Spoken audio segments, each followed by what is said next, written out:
I'm Casey Randazzo, and I'm a PhD student at Rutgers University.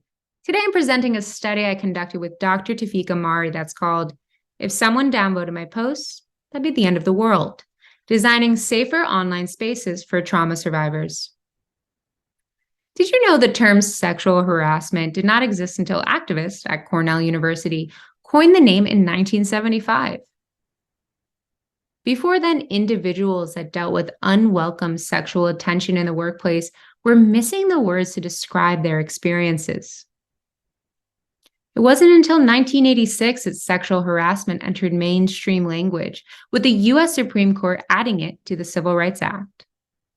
Muted group theorists argue that having an actual term helped give survivors the language to name and communicate their experiences, transforming sexual harassment from an individual problem to a societal issue. Not having the language to describe one's experience is particularly important for individuals who've experienced trauma, which is estimated to affect 70% of adults globally. Trauma often goes undisclosed, which can severely impact one's mental health and well-being. Yet most of this literature is focused on individuals who have a name for their situation or diagnosis, leaving a gap in our understanding of how muted groups make disclosure decisions and the role of technology in that process. To explore this area, we built a theoretical framework to help us contextualize how survivors in the sample find the words to describe trauma, decide to disclose, highlighting disclosure efficacy, which is their confidence in their ability to disclose, and the role of technology in that process. The study asked the following research questions. What are the experiences of survivors who are part of online spaces where trauma narratives are commonplace? And how does the platform design or affordances influence the disclosure efficacy of trauma survivors? To answer these questions, we pulled from a subset of 29 in-depth interviews with survivors that describe themselves as muted, and analyze the data using an iterative and emergent theory approach. Findings reveal 3 effects, which we visualize using a spinning top metaphor. This model can help engineers and designers understand how platform affordances influence disclosure decisions for trauma survivors. A spinning top will remain dormant until activated. Similarly, encountering a familiar narrative online can initiate an activation effect, which is what happened to Meal when she first heard the term narcissistic abuse in a TikTok video. She said, I started to see videos on my For You page that were of people who had been through narcissistic abuse. I would catch myself literally having to pause the video and give myself a minute to calm back down because it was finally explaining something I didn't realize. Like the crazy making that they do, making you question your own memory. It was almost like the words were coming out of my own mouth, but it was somebody else. It helped me explain what was happening to my parents and my brother when I needed to get out. Mila's quote suggests that TikTok's algorithm transported her to new narratives, helping Mila find the words to disclose her trauma. Toppling effect. The force behind the initial push of a top will determine if it spins or falls. Likewise, affordances or community designs can contribute to a toppling effect, weakening disclosure efficacy. Here, Diane shares why the anonymity design in Facebook groups can be dangerous and discourage survivors of intimate partner violence from disclosing. She explains, the administrator still knows it's you. It's going to sound a little paranoid, but I don't know who knows my ex. I don't want the fifth world of him ever finding out because then I'm going to have to relive it with him and I'm going to have to go through it with him. And what if I accidentally say something and then it's just on the internet forever? I never went to the police. I don't ever want it to come back to me.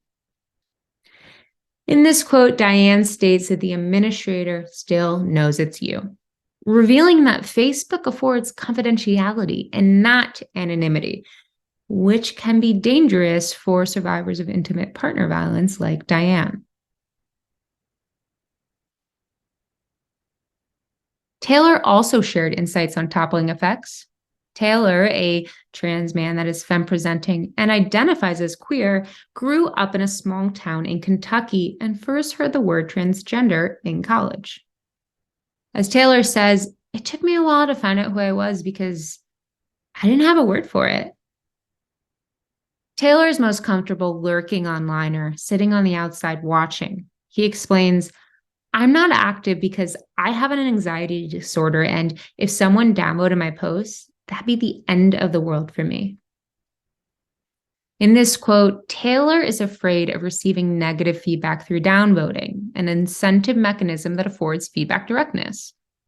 This contradicts earlier studies that have found that users with stigmatized identities perceive synonymous platforms as less judgmental.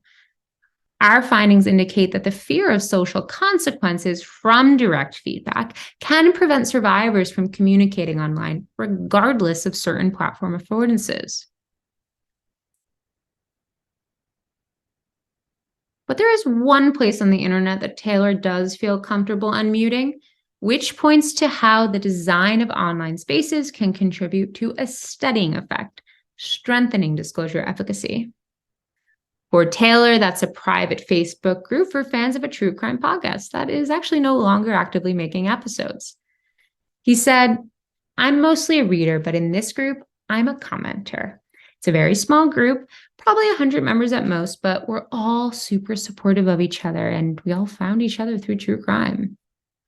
Taylor explains that true crime communities understand that it's not the victim's fault. For someone with social anxiety, such as Taylor, seeing others be non-judgmental and accepting of victims can create a steadying effect, helping improve disclosure efficacy. Findings also reveal how indirect feedback can contribute to a steadying effect for Eleanor, who said, I often get validation on my own issues from the other comments. Even if the original person isn't in a place to receive that help, it still helps me because I'm going through the healing process. In this quote, Eleanor describes feeling validation from reading someone else's feedback. This suggests that she is internalizing that support that she perceives in the other comments, despite that feedback not being directed at her.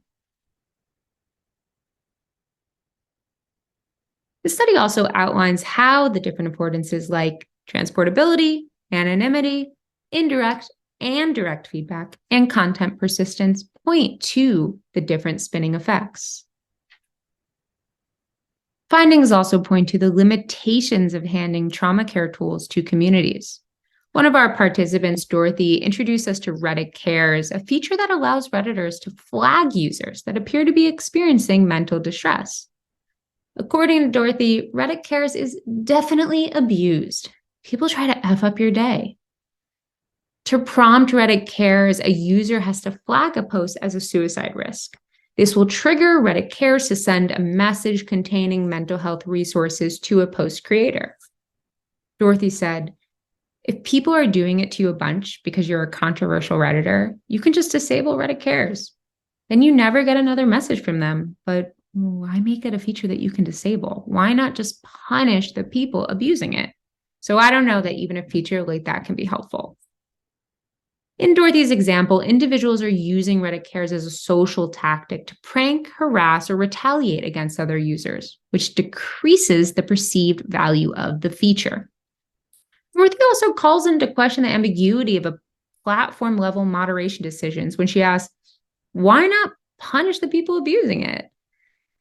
Handing trauma care tools to communities can open Reddit Cares and other distributed trauma care tools to various uses beyond its original purpose. And observing the abuse of trauma care tools makes users lose faith in the platform's ability to protect trauma survivors.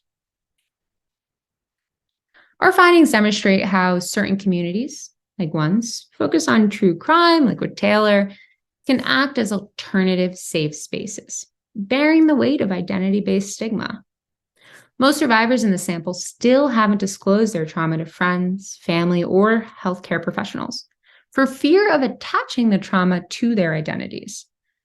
We find that alternative safe spaces that are trauma adjacent, like true crime podcast groups, can bear the weight of identity-based stigmas. allowing survivors to tiptoe up to trauma narratives from a safe distance. Findings also challenge the understanding of filter bubbles. Our data suggests that filtering algorithms can benefit muted trauma survivors, helping them to challenge societal filters that institutions can implement. Recall Mila's description of her experience on TikTok.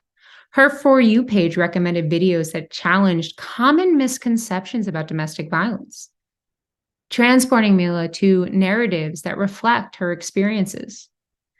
This suggests that algorithmically generated filter bubbles can help muted groups pop societal filter bubbles.